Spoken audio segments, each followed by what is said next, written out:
Hi అండి, welcome to our channel Siva Reddy Pagadala. ఇప్పుడు విజయవాడలో ఒక 2 రైవల్ ఫ్యామిలీస్ ఉన్నాయన్నమాట. వాటి గురించి అందరికీ తెలిసిందే. Devineni family, Vangaveeti family. వాళ్ళ తండ్రులు బాగానే ఒక వెలిగారు. వంగవీటి రంగా గారు అయితేనేమి, దేవినేని నెహ్రూ గారు అయితేనేమి, వీళ్ళు ఒక వెలిగారు రాజకీయాల్లో కానీ, అంత లెక్కలు వెలిగారు. తర్వాత వాళ్ళ బిడ్డలు కూడా వారసత్వంగా రాజకీయాల్లోకి వచ్చారు. ఎవరు? వంగవీటి రాధామోహన్ అయితేనేమి, దేవినేని అవినాష్ అయితేనేమి. వీళ్ళిద్దరిది మనం కాస్త చూసినామంటే పోల్చి కంపేర్ చేసి ఒకేలాగా ఉంటుందన్నమాట. వాళ్ళ యొక్క వే ఆఫ్ బిహేవియర్ అంటే వాళ్ళు సాగిస్తున్న ప్రయాణం రాజకీయాలలో ఎలా అంటే, ఇప్పుడు ఫస్ట్ మనం వంగవీటి రాధాని తీసుకున్నాం అనుకో. ఆయనకి ఫస్ట్ కాంగ్రెస్లో ఉన్నాడు. కాంగ్రెస్లో ఉండి తీరా అధికారంలోకి మళ్ళీ రెండోసారి వైఎస్ఆర్ రాజశేఖర రెడ్డి అధికారంలోకి వచ్చే టయానికి పీఆర్పీలోకి మారాడు. పీఆర్పీకి ఏమైందో అందరం చూసినాం. తర్వాత మళ్ళీ తీరా మళ్ళీ 14లో టీడీపీ అధికారంకి వచ్చే టయానికి వైఎస్ఆర్ పార్టీలోకి మారిండు. ఆ తర్వాత మళ్ళీ తీరా వైఎస్ఆర్ పార్టీ అధికారంలోకి వచ్చేలాకి మళ్ళీ టీడీపీలోకి మారిండు. ఇప్పుడు కోర్స్ ఇప్పుడు మళ్ళీ టీడీపీలోనే ఉన్నాడులే.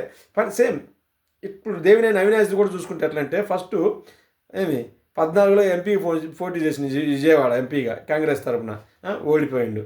తర్వాత కాంగ్రెస్ నుంచి టీడీపీలోకి వచ్చిండు. టీడీపీలో గుడివాడ ఎమ్మెల్యే అభ్యర్థిగా పోటీ చేసిండు. ఓడిపోయిండు. అప్పుడు ఎవరు? వైఎస్ఆర్ పార్టీ అనేది అధికారంలోకి వచ్చింది. మళ్ళీ వైఎస్ఆర్ పార్టీ అధికారంలోకి వచ్చిందని వైఎస్ఆర్ పార్టీలోకి వెళ్ళిండు కదా. అప్పుడు ఏమైంది? తర్వాత ఆడ వెళ్ళి ఉందిగా తూర్పు గద్దె రామ్మోహన్ మీద పోటీ చేసిండు. పోటీ చేసి ఓడిపోయిండు.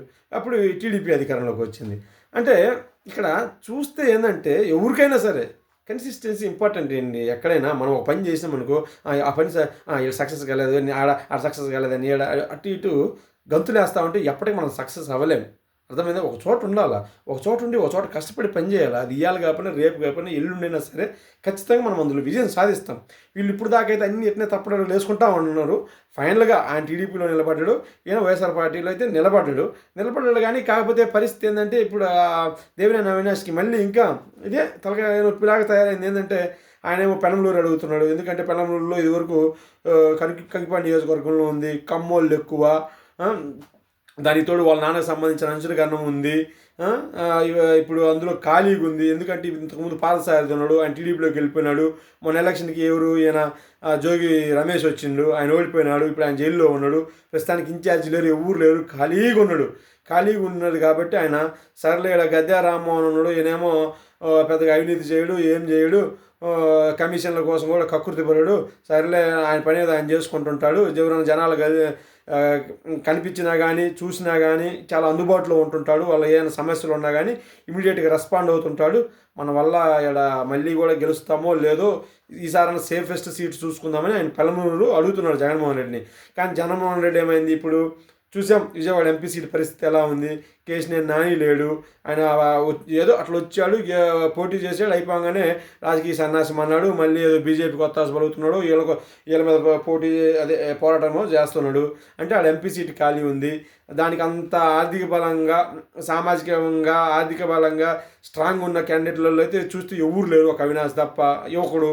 కాబట్టి నువ్వు ఎంపీకి వెయ్యి అంటున్నాడు. ఆయనేమో ఎంపీకి వేస్తే మనం ససేమేర గెలవమని అర్థం చేసుకుంటూ బాగా ఎడైతే తెలివిని ఆలోచించిండు. అందుకే పెనమలూరు అడుగుతున్నాడు. మరి ఆయన భవిష్యత్తు ఎట్లుంటుందో ముందు చూద్దాం. Okay, thank you.